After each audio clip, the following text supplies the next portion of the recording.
Good evening, Amanda Alderson. I'm living in Perth, Australia. I'm a Aussie Scot and I was in Squid Games The Challenge, player 267.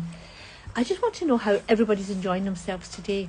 You have to actually sit down and actually relax and look at the world and think how wonderful it is. Isn't it such a wonderful... Look at this beautiful dog. She's called Miss Molly. Isn't she wonderful? Some people said, how did I get onto Squid Games The Challenge? Well, I don't know. They contacted me, they asked me to apply, and next minute I was in Squid Games The Challenge in Netflix, one of Netflix's biggest shows in the challenge. And we were one of the very first to be in there. And does everybody know that I was the only female over 30 in the Southern Hemisphere to actually pass red light, green light? Now, at some point, I'm going to have to give people insights of inside the story. But what I might do is I might get my Squid Games hubby to come in one night to actually talk with me. We can actually do a joint discussion about what the real things happened in Squid Games The Challenge. Nobody will ever beat us because we were the first ever. We had such fun. The thing is, though, in Squid Games The Challenge, they didn't actually show what was happening. We were actually having fun. We didn't actually have... There was nothing nasty. We were singing. We were playing Pakoya, which when you pretend you're jumping on ceilings and things like this. But I just want you to meet my...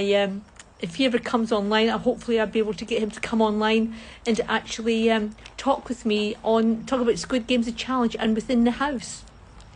But it doesn't matter how many times we record it now, we were the first. And yes, as I said before, I was the only female over 30 in the Southern Hemisphere to pass red light, green light.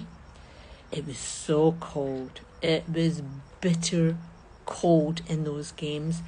I was in a game with the other friends of mine. You all know them, Dr. Rick, the rest of them.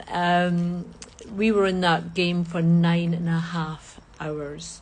It was horrendous. It was absolutely horrendous.